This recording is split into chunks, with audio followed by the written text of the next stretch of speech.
Welcome, history enthusiasts. Today we delve into the story of the Titanic, the unsinkable ship that sank on its maiden voyage on April 15, 1912.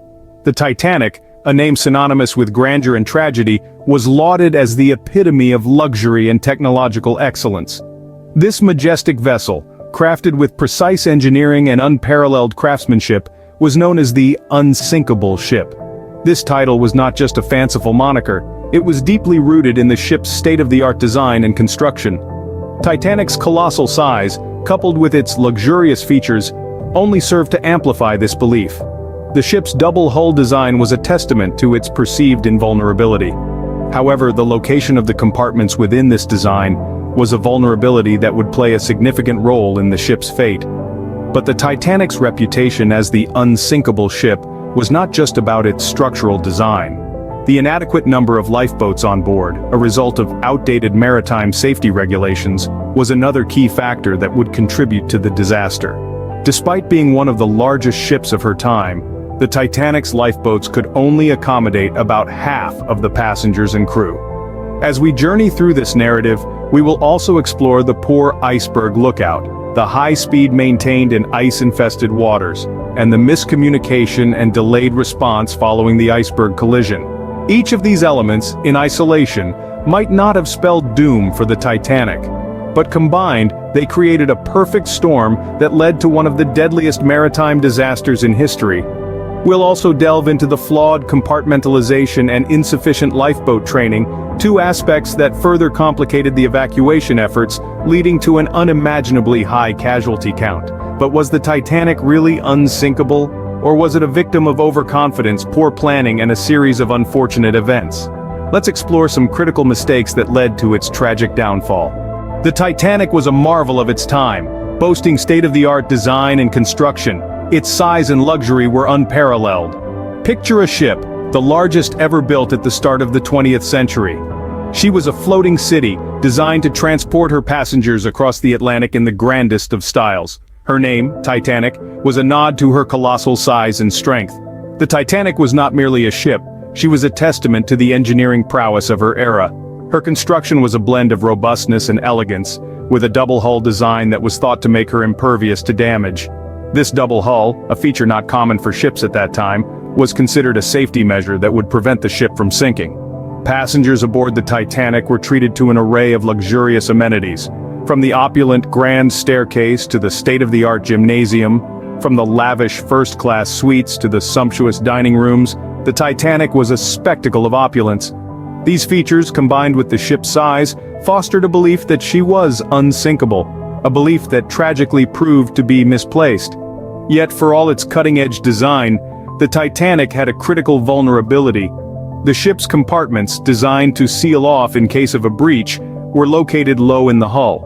While this design was intended to provide stability, it also made the ship susceptible to damage from icebergs, which could strike above the compartment's height. Moreover, the double-hull design, while innovative, was not infallible.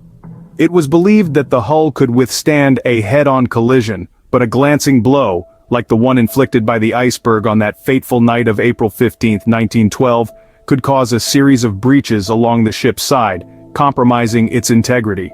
The Titanic was a marvel of engineering, a symbol of mankind's progress, but her design, so heavily influenced by a desire for luxury and grandeur, overlooked key safety considerations. However, the ship's grandeur could not compensate for some fatal design flaws.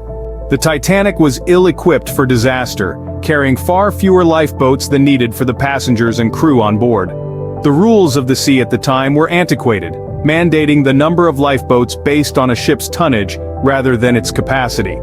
The Titanic, despite its monumental size and grandeur, carried only 20 lifeboats, a number woefully inadequate for the over 2,200 souls aboard.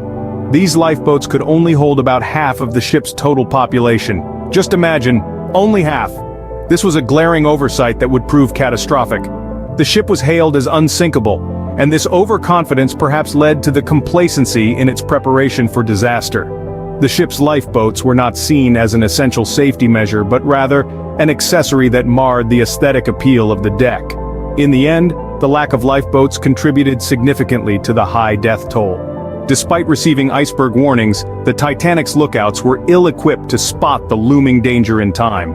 On that fateful night of April 15, 1912, the ship received multiple iceberg warnings from other ships navigating the same icy waters. These urgent messages, however, did not translate into extra caution on the Titanic. An often overlooked yet crucial detail is the lack of binoculars for the lookouts. Binoculars were a standard part of a seafarer's toolkit, providing a closer look at distant objects. Without these essential tools, the Titanic's lookouts had to rely solely on their naked eyes to spot potential threats. This lack of equipment may have significantly hindered the early detection of the iceberg. The sequence of events leading up to the collision paints a chilling picture of missed opportunities and ignored warnings. When the iceberg was finally spotted, it was a mere 700 yards away, a distance too short to maneuver the massive ship. The iceberg that sealed the Titanic's fate was spotted too late to avoid a collision. Despite iceberg warnings, the Titanic maintained a high speed, plunging headlong into disaster. On her maiden voyage across the North Atlantic, the Titanic was not just a ship, she was a symbol of human achievement, an embodiment of progress and luxury. Captain Edward J. Smith, an experienced seaman, was at the helm, yet even he was not immune to the allure of this magnificent ship's capabilities. Despite receiving multiple iceberg warnings, he made the fateful decision to maintain the ship's high speed. Imagine the Titanic, a colossal 66,000-ton vessel cutting through the icy waters at a brisk 22 knots. This was no casual sail through a peaceful sea. This was a race against time, a race against nature, a race that the Titanic was destined to lose. The decision to maintain such a high speed in ice-infested waters was not just risky, it was fatal. The Titanic's high speed in ice-infested waters was a recipe for disaster. In the crucial moments following the iceberg collision, confusion and miscommunication reigned on the Titanic. The ship, once hailed as the epitome of luxury and sophistication, was now in a state of chaos. The crew, many of whom were inexperienced and untrained for such a disaster, found themselves grappling with a situation far beyond their control. Despite receiving 6 iceberg warnings on that fateful night of April 15, 1912, the severity of the situation was not immediately understood. This resulted in a delayed response in launching the lifeboats and evacuating the passengers. It was a race against time, one that the Titanic was losing. The lifeboats, already insufficient in number, were launched haphazardly, some half empty, while others were overcrowded. The panic and disarray among the passengers further exacerbated the situation.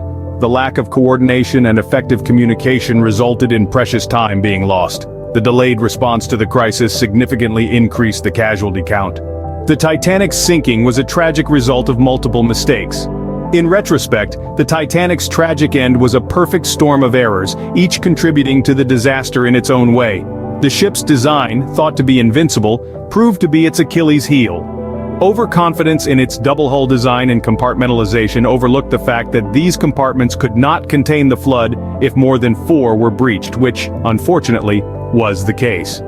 The Titanic's luxury and size, while awe-inspiring, contributed to the perception of invincibility. This, coupled with a lack of sufficient lifeboats, proved to be fatal for over half of the passengers and crew on board. The lifeboat requirement at the time, dictated by tonnage rather than capacity, was woefully inadequate for a ship of the Titanic's stature.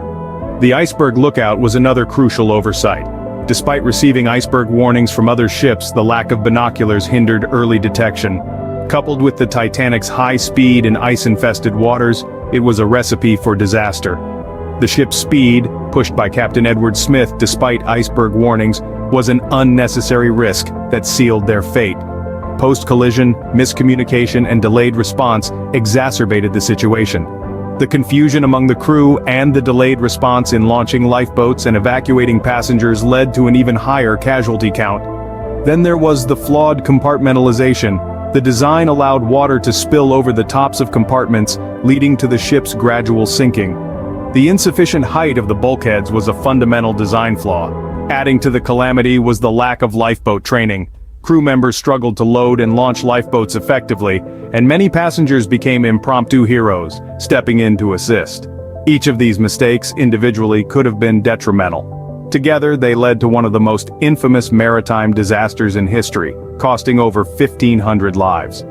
The lessons learned from the disaster were harsh but necessary, leading to significant changes in maritime safety regulations. The Titanic's legacy continues to remind us of the importance of safety over grandeur and the deadly cost of overconfidence. Thank you for joining us on this journey through the Titanic's tragic history.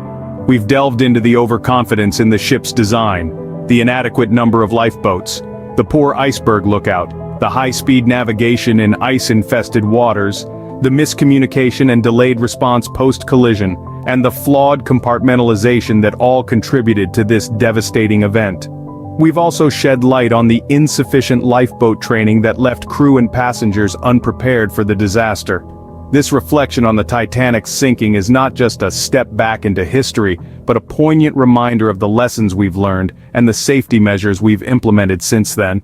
The Titanic tragedy has had a lasting impact on maritime safety regulations, serving as a stark reminder of the importance of adequate safety measures and precautions. Remember to like, comment, and subscribe.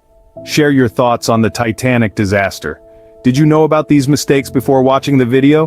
We appreciate your time and interest. Stay curious, stay informed, and we'll see you next time on our historical journey.